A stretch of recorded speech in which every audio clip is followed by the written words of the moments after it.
Hello. Hi, everybody. Hey, guys. Welcome to Diamond Cast. Yay. 2025. 2025 is the Oh, no, first we did one of one. 2025, marked by yes, Adam's yes. red hair. It was the first one we're filming from 2025. Yeah, that's true. And you can tell because Adam now has red hair. Hello. Wow. So tell us a little bit about this return to Crimson, this return to form. What was the inspiration? I thought I was getting boring.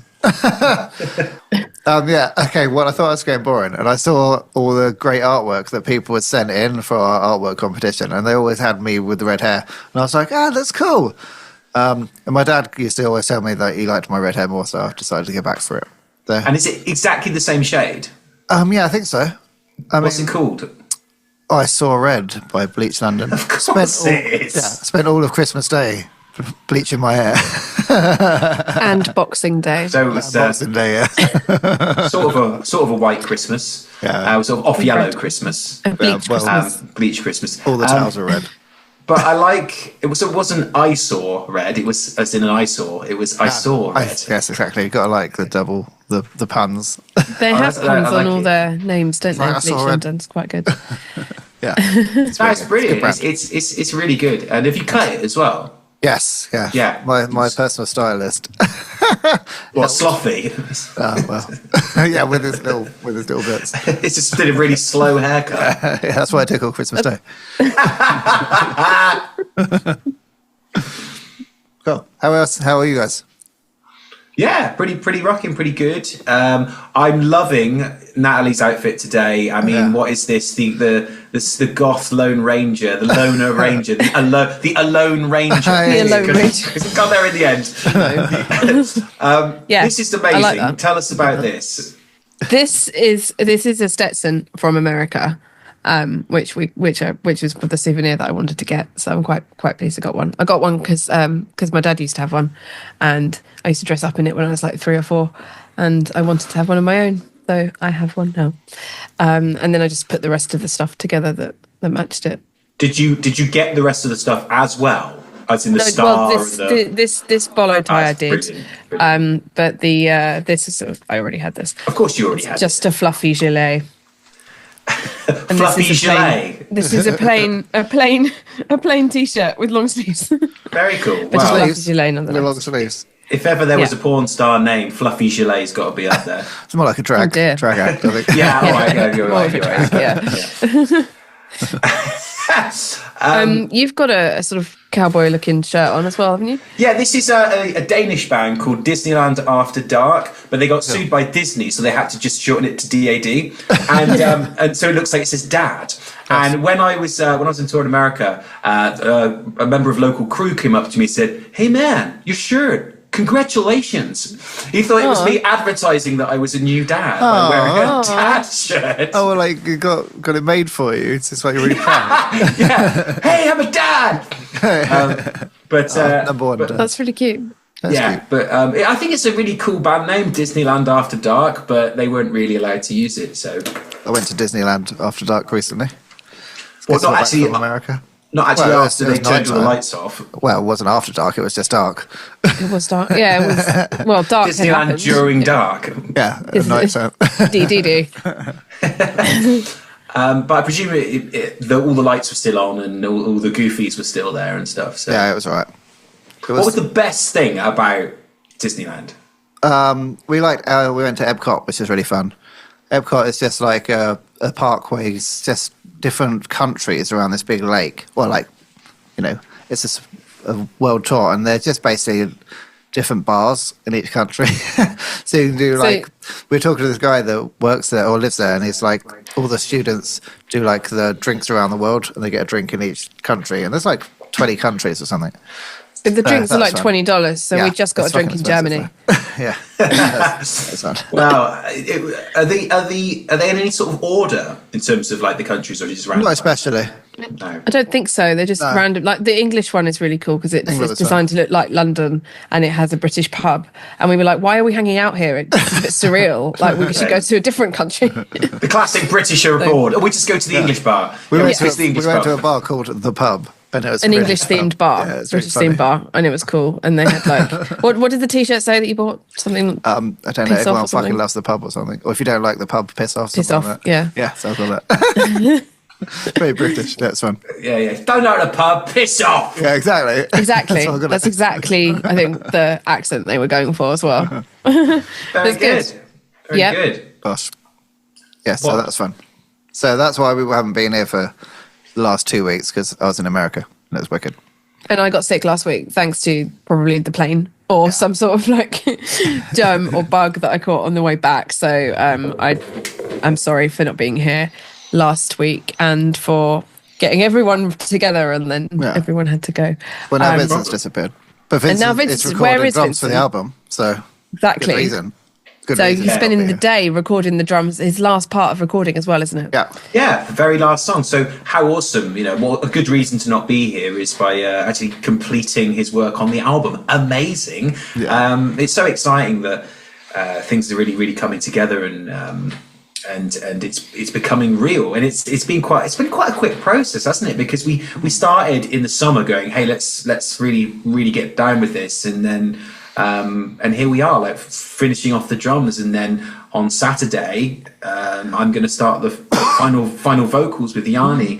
And with albums now, you tend to do things in a slightly different order than you would have done back in the day, where it was like drums, bass, guitars, vocals, because there's a bit more fluidity and there's a bit more freedom to do things in whatever order you want. So yeah, it's Vincent's doing that. Vocals are starting on Saturday, so it's kicking off, mate. We've recorded really comprehensive demos, so it's that sort of arranged all the songs perfectly, and now we're just like sort of replacing the parts on the demos with the proper versions. So it's Yeah. like, that's the process, rather than all going into a studio and recording it at once. Just sort of finding part by part. And it's whenever you see, often when you see bands in movies, they're all in at the same time recording the song at the same time, which I guess makes for a better scene because everyone's there, but it's not really a realistic representation of how albums are So made. does no one do it like that then? Is everyone doing it the way you're doing it? Or I Probably thi- I makes think- more arguments. Depends on the band. Not us. I've done it in a studio environment before, with a couple of albums where it really is drums first, then the bass, then the guitars, and other people will come in while it's happening and sort of sit around and get bored. But you Like the label. all the yeah. It's like Turn up the snare. Pretend to turn up the snare. Now it's louder. Yeah. But no, other band members coming in where the drums are being done or whatever. But it's super expensive to do. Like days in a studio can be hundreds to thousands of pounds per day, and then that's it. You can't change anything. Whereas doing it this way, even though there's still a whole ton of costs involved, it does cut those costs down a bit by the fact that we do it at home and we send stuff to each other. And the software and the hardware now mean that you can actually create top quality stuff just by recording it on your own system. Well, we've all got pretty extensive music home studio setups, so makes sense to use them. Yeah, exactly. Yeah. Go on. well, I was going to ask you, I was a bit curious about something you just said. What would be the difference between the recording that you did for the demo and then the recording that you do for the real version? Like, how is it differently performed, or is it just differently edited, or how? In terms of vocals or all of you, because instrument? Well, why do it twice? You're basically saying. yeah, Adam, what do you think? I've got some answers. What do you think? Well, the demo is more like we're refining the parts, and so there's a lot of cutting things if we change the arrangement.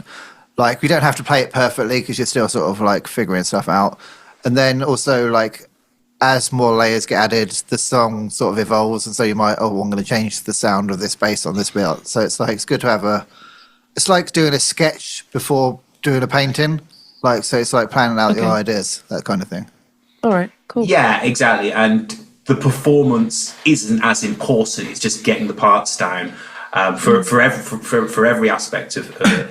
And you can just move things around as well when you're planning the demos. But then you can have you sort of copy paste the same vocal for every chorus, but when we do it properly, we always want each vocal to be different on each chorus because the song is developing and the emotions are changing, and we want it to sound authentic and have that real edge to it. Also, you can spend forever doing it. If you're going to go full on the first version, it would take so long because you'd be really finicky about all the EQs and everything, and like getting all the right synth layers and stuff like that, which are double the length of time it takes to get everything together. Yeah. Only then to change it later because someone goes, actually, I don't want you to do that on the chorus. Oh, but I've spent 6 hours perfecting it. So it's get the ideas down, make sure everybody sort of approves, and then we sort of feedback and change things and move forward. And it's been a great process doing these demos. I mean, I was a little bit worried about us having to do it remotely, but it's been we've had such a good system of very quickly responding to each other, changing stuff up, trying everything. Someone goes, cut that chorus in half. Okay, let's see what it sounds like. Rather than, well, no, I really don't think we should do that. It's like, well, let's just hear it. And everyone's been really cool and really open about stuff like that. And I think everyone's been really good when it comes to demoitis, which is a phenomenon whereby you fall in love with the demo so much that you can't ever hear anything else, that you don't want to do anything else. Whereas everybody here has been willing to say, this last part of the song, let's completely change it just to try. Okay. And I think that's been a really helpful part of this process, why it's gone so well, is that everybody has been willing to go, let's try something else. Because if someone feels something strongly, we trust everybody. Therefore, if they're feeling something, let's hear it. Let's try it. Yeah, you have to be really objective and not be too personal, because otherwise... Because you can definitely be like, oh, it was so much better like this, or like, I love this version, and then you listen to it a few times, sit back and think what works better for the song and what the audience will like, and then you can be a bit more objective. Yeah, and also letting go of the whole. But I'm always like, this is shit. No, I'm not really. And then after about 10 minutes, I'm like, actually, this is better. Well, that's what you originally write in the message that we don't see, and then you edit it. Yeah, I do. Yeah.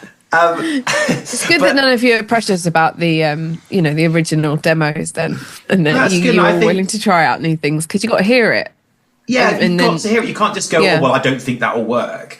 And you can't also, if you can't go, but I spent 6 hours perfecting it. Doesn't matter. We don't like it. So it doesn't mean it should be in there just because you spent 6 hours doing it. Oh, yeah. Well, none of us like it, but we'll just put it in anyway just to save you the bother of having to do it again. I bet some bands do that. I bet some bands with bigger egos do that, though. Just stock. It's stock, man. Yeah, no, that's good. It's good that you've got a system and that you were willing to try out each other's ideas. And sometimes do you try out an idea when someone says something and you go, in your mind, you're like, that is definitely not going to work. And then you try it out anyway and you actually go, oh, yeah, that was better. Quite frequently. Yeah. I mean, Yanni wanted to do something with guitar sounds on one of the songs, and every fibre of me was going, that's going to be awful. I don't want to do it. I feel sick about the thought of doing it. But I went, okay, yeah, let's give it a go. And we did it, and it took about 20 minutes. And then he went, yeah, this doesn't work. And I went, you're right, let's move on. Sometimes you have to hear things, though, don't you? Yeah, and I think... in context as well. And in fact, it wasn't that it didn't work, it was that it needed something else. So that was a much better way than me going, certainly not, I'm not doing it, I shan't do it. Which I used to be a lot more like that. Like we can't, like down to just basic things like you can't use a different pickup on the guitar because I always use this pickup. You can't possibly try it. It won't sound right. So yeah, I think we've all been a lot more open and experimentation. It stems from having a lot of trust in each other as well. Yeah, because for example, if I like something and you two go, I don't like it, well then I'm like, well, it's probably not as good as I think it is then, because there's a reason we're in a band together. It's because we have a lot of alignment and we have a lot of experience. So trying to become emotionally disengaged from something just because it means something to you, but it might not be the right thing for the bigger picture. Example of this was with a previous band of mine. We ended up releasing a single that was really not the right single to release, but because at the time it really meant something to me and I really pushed for it, and as a consequence the trajectory that the band was going on sort of dipped because this song wasn't really a single, but at the time it meant something to me. So if I could change it, I would have gone back and gone, no, what does everybody really think and that's right for the band, not just what's right for me right now. Yeah, that's a professional maturity, isn't it? When you get to that point where you think about what's right for the rest of the band compared to just yourself personally. Yeah, and letting go of things I used to be a lot more attached to. I have to do like the most impressive solo I possibly can on every single song. I knew that was coming. We're going back to Some Kind of Monster again. Yeah, because I want everybody to know that this is my ability on the guitar, and they might only listen to one song, so therefore I have to do it on every song. Oh, yeah. And getting so caught up in stuff like that of trying to feel validated by your work, and rather than does this song actually need a solo? Yeah. No, it doesn't, because Or does it need to be like a crazy virtuoso show off one, or does what works for the song? Yeah, exactly that. And I feel we're all a lot more chilled out about. Well, certainly I'm a lot more chilled out about that in terms of how I used to be, of what feels right emotionally for this song. I think we talked about this before. If you've got a song that has got maybe quite a somber or quite a lot of gravitas to it, then you don't suddenly go, and here's the solo, like some ridiculous Widley Yngwie Malmsteen thing that's just filling bars for no reason. It's like Read the Room. It's inappropriate. It's just suddenly start playing a guitar solo. Like, look at me. Totally. Yeah. No, that's really cool. So it sounds like you guys have been incredibly busy over the past couple of weeks. There's no time off, no rest for the wicked. So with your new album, and also there's some music videos on the horizon, I believe. That's right. So we're carrying on the trajectory that we had In Venom that came out last month, and this time we're really getting the momentum going. So we've got a next single that's going to come out. It's called Dark Anthems, which is a track that some of you will know from live, and we're going to bring it out on the 14th of February. How romantic. We'll most likely do some cool Dark Anthems stroke Valentine's based merch and shirts and stuff around that. And this is a really great song that we all really love, and it's an interesting song because the lyrics are comprised of band album titles and song titles of bands that have inspired us, and then they're sort of tied together into a kind of a story throughout the verses. Now, it was originally inspired by the fact that the Wild Hearts did something similar with a song called 29 Times the Pain. That's my favourite song. Which is a great song, where in it they talk about band names, and they basically do the same thing, and it's sort of tied together with a sort of a narrative thread or of these titles becoming sentences. So we've done something like that with this, and it's a real kind of variation of different bands that are referenced in it. And then the choruses are the big message, which is, when we lost our way, your darkness would guide us, talking to those artists, saying the music that you create, this very kind of dark emotional music that you created, helped us to get through these difficult times. And then when we get to the final chorus, it becomes more of a message to the people who have been following us. If you've lost your way, let dark anthems guide you. So it's a real anthemic Dark Anthem song. It's probably the heaviest song we've ever done, while still being very melodic and very kind of the middle section is quite emotional. But I think it's the only song where there's sort of an element of almost metalcore to it. And we've got this like beat down section as well, which is that sort of halftime drum. So it's a great song, and it's even got like a little voice sample at the end, which I won't spoil the surprise as well, which is pretty cool. So that's going to come out on the 14th of February. Woo! And accompanied by a video. Which, can I talk about the video? I feel like wait a minute. That's for the single. You can talk about it. Yep, so we've got a new music video coming out to accompany the single, and it's comprised of loads of live footage from us from like the last year or so, from like the Esprit tour and Hellfest, and like we also hired out a venue a couple of months back, and we recorded us playing the song through, which is going to be cut into it. So it's a sort of live compilation music video of us for the last year, which I hope you all enjoy. It'll be fun. Yes, it'll be a really different shade of kind of content, where it will be so much of the live stuff of the shows that the fans that we're at, as well as the Hellfest stuff, and I'm really interested to see what Charlie Minder has done a couple of reels for us before, and has done loads of stuff for Esprit. He's really good at combining this footage into something super exciting, and he's got a really good technique of doing like 3 horizontal panels when things have been filmed in landscape. and he does 3 horizontal panels so it fits in a portrait. And then there's loads of action going on. So I think what he's going to come up with will be really, really cool. Bit exciting. Yeah. Happy New Year. So there you go. Dark Anthems is out on the 14th. And of course, there's a new rune, which Adam There's a showed new us the artwork today for and it's absolutely brilliant. So get down to your tattoo artist. But those Valentine's Day sorts. Some What, Discord speculation is in order. well, yeah. What's the rune going to be about? What can you what can you detect in the artwork? Well, I don't know when we're going to show it. Once I've shown it, I'll see. Everyone's been pretty good at guessing in the right ballpark for the last ones. I'm really impressed. Yeah. So let's see how they. I'm not going to tell anyone because I like to see what people's interpretations are. So we'll And then wait we'll do a reaction video to people's interpretations. How about that? Okay. Cool. Okay, so we've got a new single, we've got a new video, we've got loads of other things going on, and everybody is working really hard on them. Like, you guys haven't had an actual since Adam got back from America, and you were even doing work in America. I was like around the pool in the morning. I was doing my daily catch up on all the demos and stuff. Brilliant. Well, no, we appreciate it. Around the pool. Normally, I think I would have said, look, just take 2 weeks off. But because we had these deadlines, I like it. I'd appreciate you. No, I like it. It's exciting.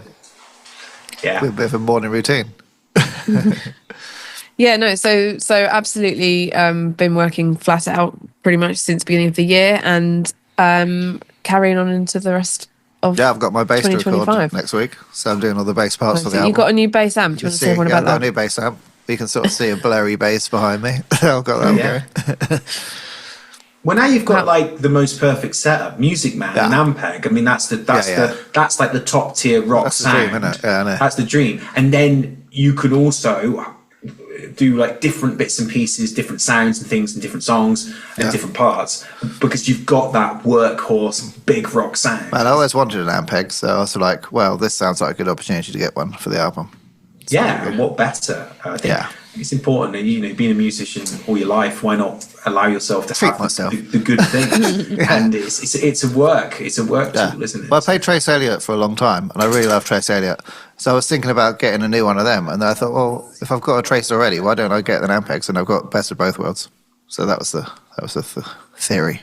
And how is it? Fun. How are It's you? fun. How are you feeling it? It's fun. I'm just experimenting with all my different cables and wiring things up. Not cables, sorry, pedals, and trying things out, experimenting. It's heavy, hardcore. Cool. What's your favourite pedal? Rock. I've got a Fuzz Factory, but that's more of a guitar pedal. ZFX Fuzz Factory. ZFX Fuzz Factory. I almost said Fuck Factory. Whoops. Yeah, that's the most favourite one for guitar. On bass, I've got a nice big muff. Well, absolutely. Ben, what is your favourite pedal? With a Dubo entendre. Oh God, I've got to think of one. Have you got a nice big muff too? I've got to think of one now, haven't I? The first, I'm going to be honest. The first one I thought of is the Noise Gate, which is probably one of the most boring of pedals. It kind of suits me actually, because what the Noise Gate does is it means anytime you're not playing, it cuts off the signal, so you don't get any noise in between when the bits you're playing or when you stop playing.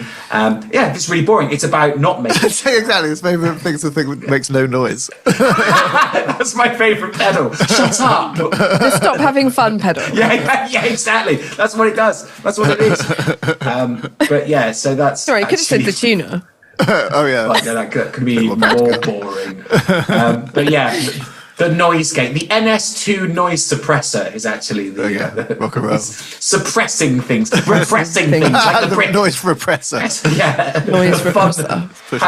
How English? The fun repressor. Gonna rename it that. Okay, so yeah, okay. That's good. Those are some good selections. So how are you guys getting on with your sort of plans for New Year then? Given our last meeting on the last episode, everyone was talking excitedly about all the things that you learned last year and that you wanted to do in 2025. dare I ask, or New Year's resolutions. I don't want to say that word in case it Why? triggers people. Why?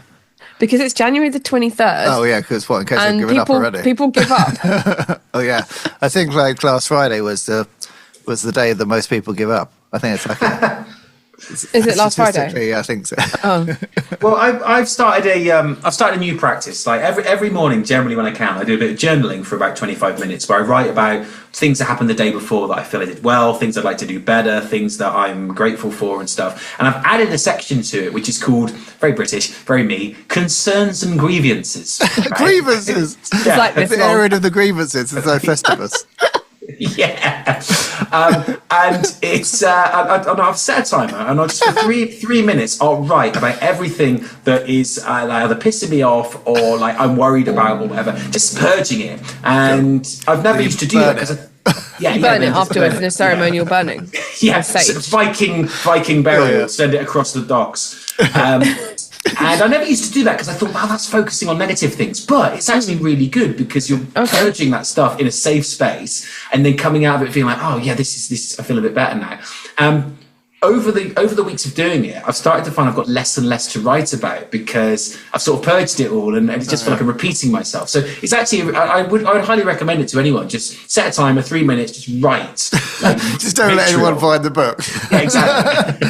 Is it like it's handwriting? I'm assuming, yeah. No, I type. You type. Oh, I was going to say, does your handwriting get more chaotic when you're writing about grievances compared to like what you're grateful for? Like names at the top, and it's like, I think sometimes actually it becomes more full of like typos and stuff, and like the little red thing coming in. Clip it would come in, you know. caps lock on. Yeah, he's going to get on the list of grievances. Fuck off, clip Griffith. it. You can get on the list. But generally speaking, it's a 50-50 about like being vitriolic, but also being things I'm worried about, things I'm concerned about, and sometimes putting them on paper makes them like takes the power away from them because you're like, actually that's a really stupid thing to be worried about, but when it's in your head it becomes like quite all consuming, so getting it out sometimes can be really helpful. So that's a new thing that I've added. That's the cool thing. I might try that, see how it works. Yeah, it just gives you a really Don't safe put me on the list, space. Ashley. Hey, listen. I bet I'm on the list already, man. Concerns. What have I done? Okay, so I was thinking about last year, what we learned last year. Like this time last year, we didn't have this podcast, right? And we didn't even have the idea of doing a podcast, let alone knowing how to like learn how to film and like, you know, all the intricacies of figuring out what to do. And so, because my mantra, one of my mantras is, you don't know what you don't know. And so like this time last year, the concept of even like starting a podcast was something we never really thought about. So it's like we didn't know what we didn't know, let alone the things you have to learn. So I'm going to try and learn more skills this year and level up my game, but I don't know what it's going to be yet because I don't know what it's going to be. So, well, it's brilliant that selfishly a lot of the skills that you've learned have helped the band. Oh yeah, no, I like things that are practical. I don't want to just like go like skating or anything. I want to do something that's practically helpful. Yeah, Less risk of injury. Yeah, that's true. Yeah, really like, bad balance. It's like a positive collateral, which is for you learning about the podcast and leveling up. Then it's sort of made me get the right camera, get the right mic, and understand more about it myself, which has helped me just across the board. So it's been like a really good sort of osmosis, if that's the right word, of sort of your positivity and learning has led into this. And I think it's been a couple more things that I can't think of right now that you've done. I mean, like you guys learning about how to use the Discord and about YouTube and how all that's worked and how that's built a community has been so brilliant. And it's all things like this time last year, like not only do we not know how to do, but like I hadn't even thought about it as a possibility of learning. So that's what I'm excited about. Like that I'm going to learn new skills in the next year that I haven't even considered or options yet. Brilliant. Yeah, it just keeps making us more and more independent as well as an entity to do things ourselves. It's fun. Cool. Rock and roll. That's great. Those are both really good ones. I think everybody could try a bit of each one of those. I think I'm definitely going to take a leaf out of both your books. Don't take a leaf out of Ben's book. It's got grievances on it. They will be burned anyway. So no, because you want to keep all the good things, don't you? Because then you can look back. Because the idea is to keep it and then look back and go, oh, I can't believe I was worried about this 6 weeks ago. That is Look at me now. actually a good positive way. It tracks things that you then go back and what the hell was I We worried should about? also do it we do this with our company. Like, do a list of accomplishments, like as you're going along, like stupid things, like when you're starting a company, like just like how do you open a business bank account or get an accountant, or like these little milestones that you do.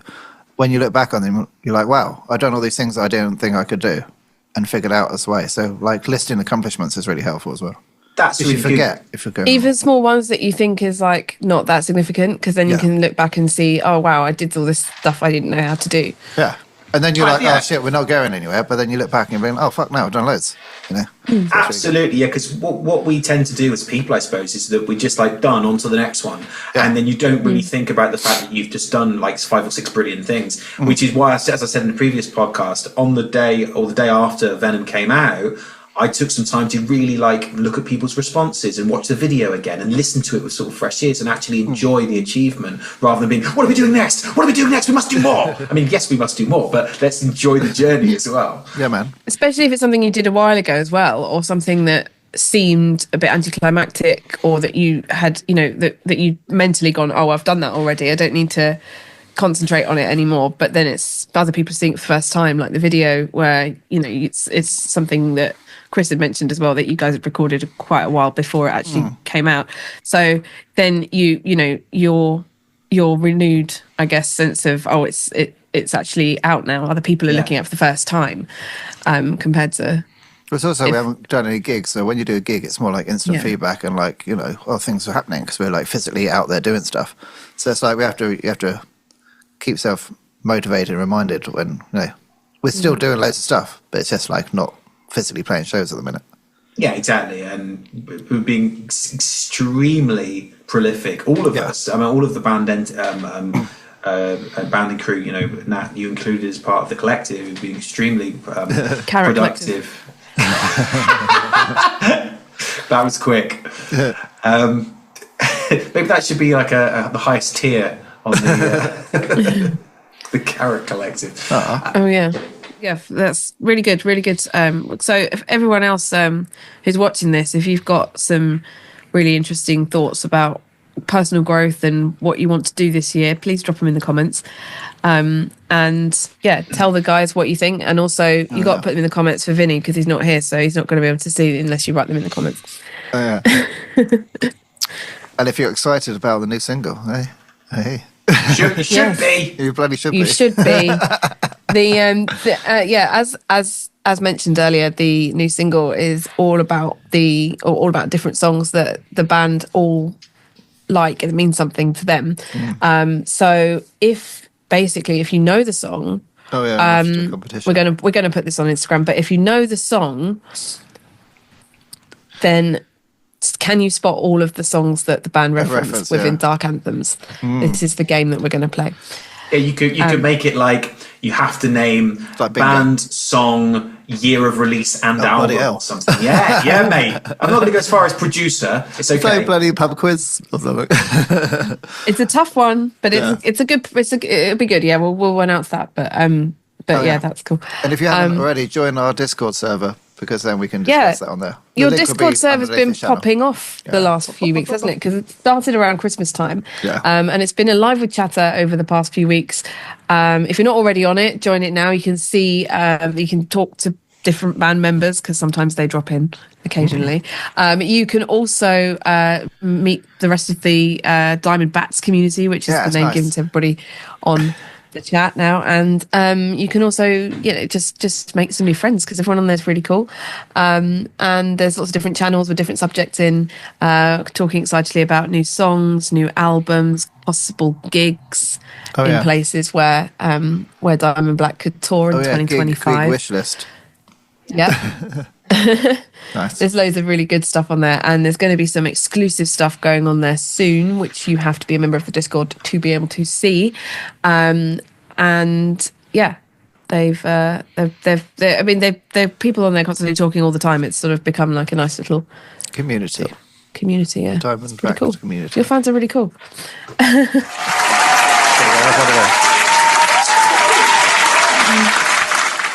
Nice.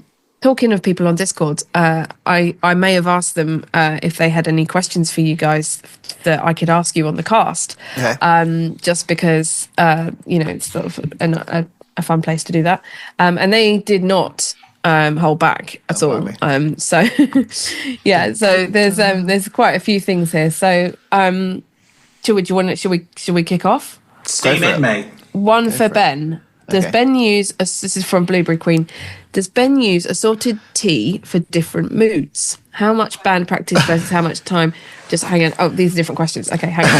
Tea one first. You have tea for different band practices. Do you use assorted tea for different moods? And well, the question also extends to Adam as well. But I mean, I think it's just because Ben mentioned about your love for tea, but I know Adam drinks tea as well. So both of you, tea moods. Okay, so yes.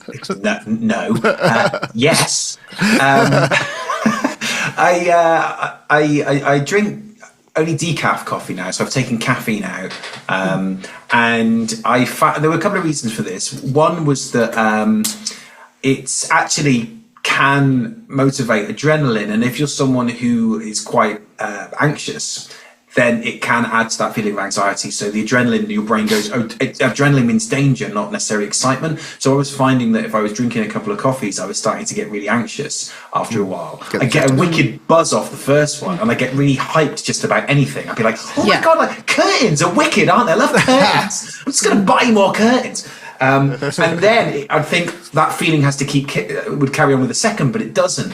And so I've taken out caffeine. I definitely drink really, really good decaf coffee now. It's part of the same routine. So I have a couple of coffees in the morning, and then after that, I'll drink herbal teas. Like the Vocal Zone tea is really good.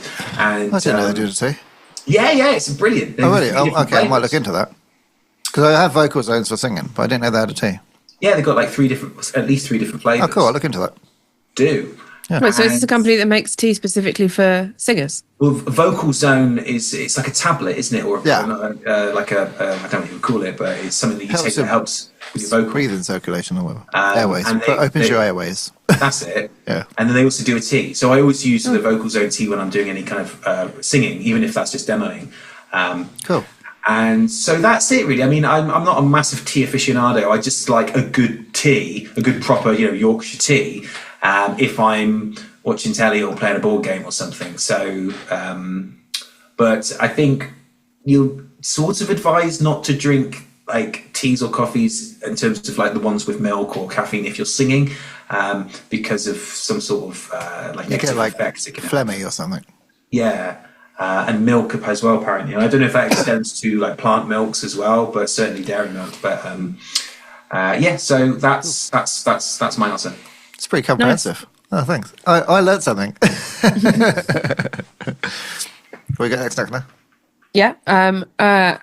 Andy Crimson says, do any of the guys have spiritual practices they do for personal spiritual growth? Mantras, manifestations, or journaling? Oh, well, you've answered that. I've got a feeling this is going to be a question for Ben anyway. Well, you said you had a mantra earlier, Adam, so... Well, I do, but mine are more like, I guess more like learning skills more than personal growth, not spiritual. I like to learn things. Well... That's not really about Again, the journaling thing has been really good for me because, as well as the concerns and grievances, there's stuff about being what am I looking forward to, what am I grateful for, and like affirmations as well are really good. Just simple affirmations about things like saying to yourself, I approve of myself, or I'm in control, or I'm deciding how I feel. Things like that can just remind you that you are in control of your emotions, despite whatever the day throws at you. It can be really grounding to start the day. I've got a little bit, but it's like, in GoldenEye, you know Boris, where he hacks something, it's like, I'm invincible. I do that quite a lot. but then do you get frozen by liquid nitrogen? No, it's not yet. But but that's the perfect example. I am invincible, and essentially, strong belief in your own powers and your own strength to sort of equip yourself for whatever will happen that day. That would be really helpful. I did that after finishing my tax return. Oh yeah, well, rightfully so. I mean, that's quite a hardcore task, I think. doing one's taxes. Yeah, cool. Andy also says, do the guys for fun / keeping their skills up learn other band songs throughout the year as personal projects? Have you done that, Adam? You Well, I do mean, on piano, I play a lot of, obviously, classical pieces or ragtime and stuff. I used to play a lot of, other band songs on bass when I was like sort of learning, but I genuinely only really played our stuff now on bass. So I play piano, I have a large repertoire. But I haven't learned another song on bass apart from one I've needed to play for like a cover band or our stuff for quite a while. I'm absolutely the I'm just same. too good. Don't need to. It's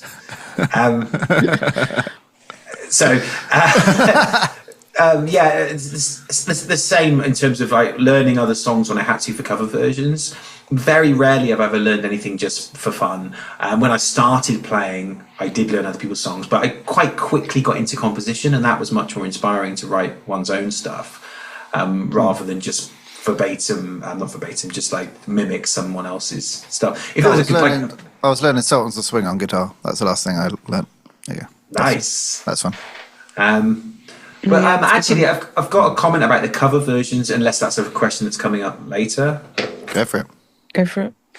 Well, I was thinking that maybe something that we could do within the band is we could do an EP where we have 3 or 4 covers on it, and it's each of us chooses a song that we want to cover, cool. And it'll be done in our style. And it would be a really cool way to put out something that's us without writing new songs, but still reflecting our personality. And for example, you could even sing, Adam, the song that you want to cover. Cool. And I think it'd be a really interesting way to create more exciting content that's got a slightly different angle on it as well. And it'd be so interesting to see what other songs that we come forward with from our different musical backgrounds. Would you come up with a song deliberately for the others that you knew would be like a challenge? No, I just think I'd come up with something that screwing each other over. Not screw each other over, to push people musically. Yeah, I'm going to get you to do this level 42 Mark King bass line. If you can handle that, I presume you can. You're like, got this Yngwie Malmsteen part. I really, really like. But I think it would just be. I'm sure. That's a nice idea. Yeah, you must have a number of times, guys, as musicians, thought, I'd love to cover that song. I love that song. I'd love to cover it. And this could be the opportunity to do it. We'd do it as an EP. We could be 3 songs. It could be 6 songs. Maybe we've got 2 each, whatever. And we just find a different way to create content that's sort of draws on a different element. What do you guys think of that idea? Eh? Some bands do this, and actually the cover versions become more well loved than the original sometimes. I'm thinking about Wicked Game by him or Placebo's covers. It's a good one. Yeah. It's doing things in a way that is different enough from the original to make it worth listening to, I suppose. So you're not just trying to do as good as the original, but you're not quite hitting the mark because it's not the original. You've taken it in a very different direction. Yeah. Cool. Yeah, that sounds great. Yeah, good idea. Cool. So Sugar Punk, who won the art contest, has asked a question with, I think it's got 3 parts. It's one large question with 3 parts. So what's the best advice that you've ever received? Could be recently or all time. And have you ever experienced outgrowing a mentor's advice? And then mentoring advice for mentors and mentees. I mean, this is a whole lecture. I might have to think about this one. Okay, we can come back. I've got an answer. Go then. Okay. Of course.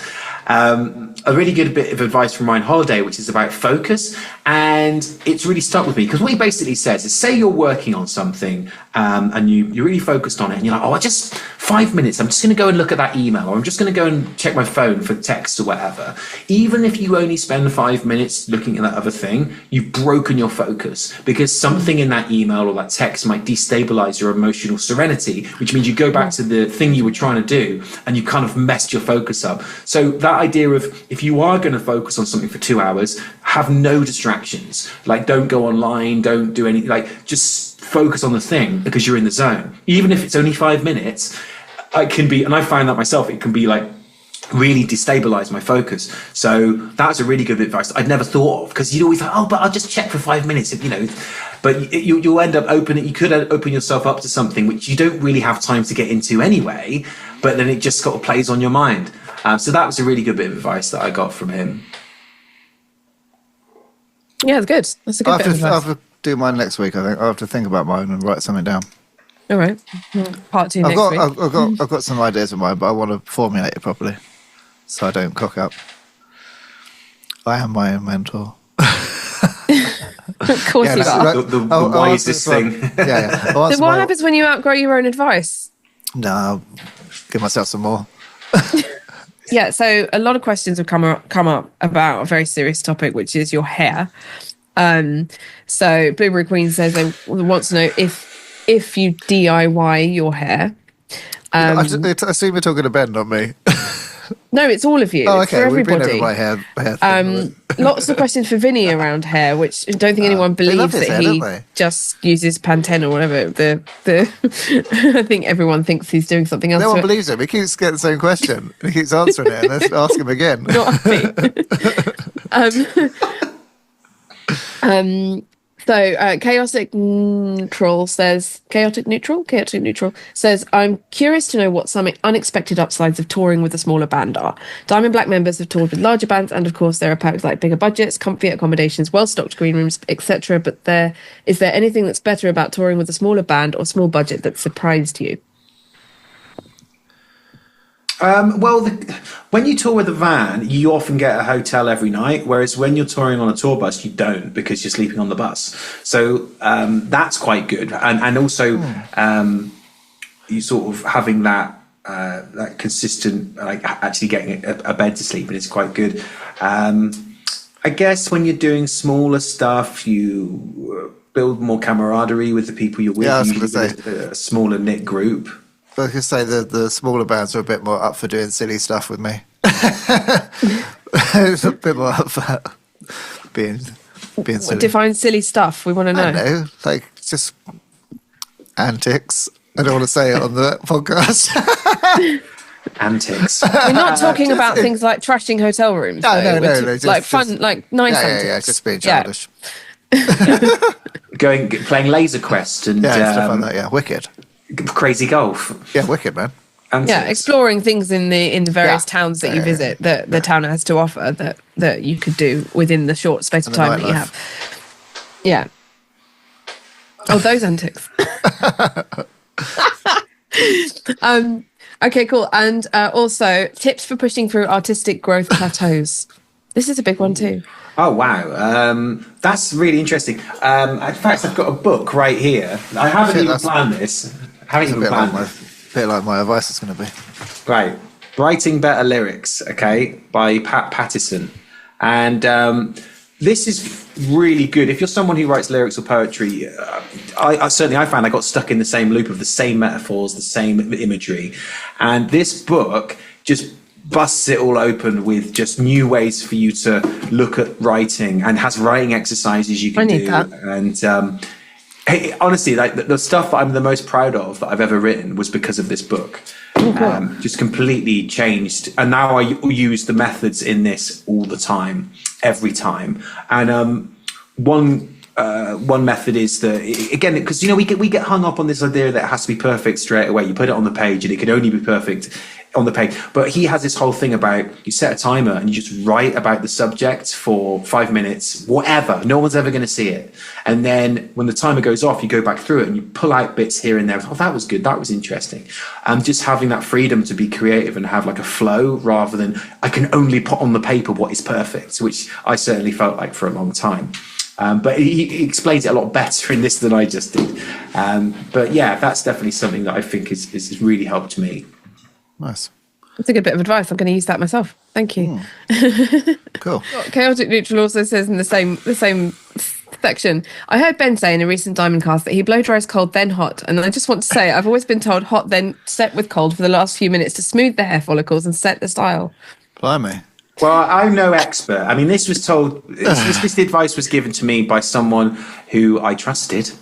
And I just followed it blindly ever since. I'm not really an aficionado when it I've comes never to... used a cold setting. I was like, what's the point of a hairdryer on the cold setting? I got the sense it was so that you then weren't like burning the hair straight away. I don't really know. I guess It was mine's beyond help anyway. beyond so I burning. But the recent advice I got, which was very good, was to get a diffuser. And so now I've got a diffuser which you can attach to any hairdryer. And I love hair talk in this one. That's brilliant, isn't it? And I found that really helps to sort of maintain the curls but eliminate the frizz.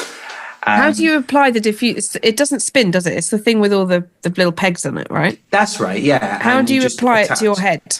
Well, what you do is My mum's got one. what you do is you just sort My of mum's.